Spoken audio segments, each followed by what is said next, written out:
ஆசிரியர் பெருமக்கள் அனைவருக்கும் இனிய வணக்கம். இன்றைக்கி நம்ம இந்த ஒரு வீடியோவில் எதை பற்றி பார்க்க போகிறோம் அப்படின்னு பார்த்தீங்கன்னா, டிஆர்பி மற்றும் பள்ளி கல்வித்துறையில் வந்திருக்க முக்கியமான தகவல்களை இந்த ஒரு வீடியோவில் பார்க்கலாங்க. ஸோ முதுகலை பட்டதாரியுடைய தேர்வு முடிவுகள் அனைத்துமே வெளியாகிவிட்டது. ஸோ நீங்கள் இன்னும் முடிவுகளை பார்க்கலாம் அப்படின்னு நினச்சிங்கன்னா உடனடியாக முதுகலை பட்டதாரியுடைய ரிசல்ட்ஸை அதிகாரப்பூர்வமான இணையதளத்தில் போய்ட்டு செக் பண்ணிக்குவாங்க. ஸோ இப்போ இருக்கிற சுச்சுவேஷன் பிரகாரம் வந்து பார்த்திங்கன்னா, முதுகலை பட்டதாரி ஆசிரியர்களுடைய ஒரு மிகப்பெரிய ஒரு பயங்கரமான ஒரு அப்டேட்டு, அதிர்ச்சியான செய்தி.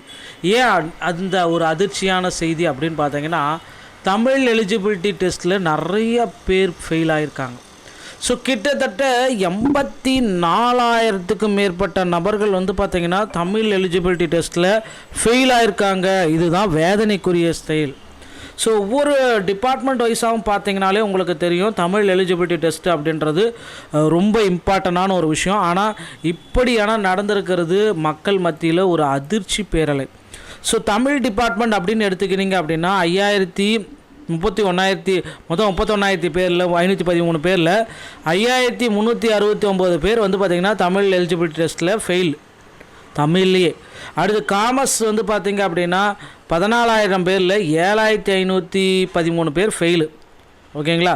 ஸோ அதே மாதிரி இங்கிலீஷ் நம்ம பார்க்குறப்ப 41,000 பேரில், இங்கிலீஷை பொறுத்த வரைக்கும் 41,000 பேரில் நமக்கு வந்து ஃபெயில் அப்படி பார்க்குறப்ப 18,000 பேர் பக்கம் ஃபெயில். அதே மாதிரி மேக்ஸ் அப்படி நம்ம பார்க்குறப்ப 41,000 பேரில் நமக்கு வந்து பார்த்திங்கன்னா 13,000 பேர் வந்து மேக்ஸ் தமிழ் எலிஜிபிலிட்டி டெஸ்ட்டில் ஃபெயில். அதே மாதிரி பிசிக்ஸ் நம்ம பார்க்குறப்ப 18,000 பேரில் நமக்கு 6,400 பேர் வந்து பார்த்திங்கன்னா தமிழ் எலிஜிபிலிட்டியில் ஃபெயிலு.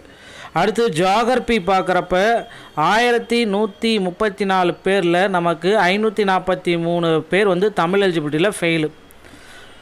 அடுத்து ஹிஸ்ட்ரி பார்க்குறப்ப 11,568 பேரில் நமக்கு 5,392 பேர் வந்து பார்த்திங்கன்னா தமிழ் எலிஜிபிலிட்டியில் ஃபெயில். ஸோ கிட்டத்தட்ட தமிழ் எலிஜிபிலிட்டியில் இவ்வளோ நபர்கள் ஃபெயில். அதே மாதிரி ஃபிசிக்கல் எஜுகேஷன். ஸோ இது ரொம்ப ரொம்ப இம்பார்ட்டன்ட். நிறைய பீப்புள்ஸ் வந்து பார்த்திங்கன்னா வெயிட் பண்ணியிருந்தாங்க. ஃபிசிக்கல் எஜுகேஷன் வந்து பார்த்திங்கன்னா 4,010 பேரில் 2,852 பேர் வந்து பார்த்திங்கன்னா தமிழ் எலிஜிபிலிட்டியில் ஃபெயில். ஸோ கம்ப்யூட்டர் சயின்ஸ் அடுத்து சிஎஸ்சில் பார்க்குறப்ப 16,298 பேரில் நமக்கு 8,649 பேர் தமிழ் எலிஜிபிலிட்டியில் ஃபெயில். ஸோ இப்படி தாங்க தமிழ் எலிஜிபிலிட்டியில் இவ்வளோ நபர்கள் வந்து பார்த்திங்கன்னா இந்த ஆண்டு ஒரு மதிப்பெண்களால் வந்து வெளியே போயிருக்க அப்படின்றது ரொம்ப வேதனைக்குரிய ஒரு செயல் அப்படின்றத நம்ம அடித்து சொல்லலாம். ஸோ தமிழ் எலிஜிபிலிட்டியில் தேர்ச்சி செய்யணும் அப்படின்னா தயவு செய்து நீங்கள் தமிழ் எலிஜிபிலிட்டியோடைய நல்ல ஸ்கோரிங், நல்ல புத்தகத்தை வாங்கி படிங்க. அரசு கொடுக்குற புத்தகம் தான் உங்களுக்கு தமிழ் எலிஜிபிலிட்டியில் ஸ்கோரிங்கே பண்ண முடியும். ஸோ கோச்சிங் சென்டரை நம்பி நிறைய பேர் வந்து பார்த்திங்கன்னா இப்படி தான் தமிழ் எலிஜிபிலிட்டியில் ஃபெயில் ஆகிருக்கான்றது நிறைய பேருக்கு தெரிஞ்சிருக்கு. ஸோ நிறைய பேர் தேர்ச்சி பெறலைன்னா அடுத்தடுத்த எக்ஸாமில் நீங்கள் கான்சன்ட்ரேட் பண்ணுங்கள். ஸோ முதுகலை பட்டதாரியோடைய சிவி செல்லில் என்னென்ன டாக்குமெண்ட் வேணும் அப்படின்றத நம்ம முந்தைய வீடியோக்குள்ளே போட்டிருக்கோம். செக் பண்ணிக்கோங்க.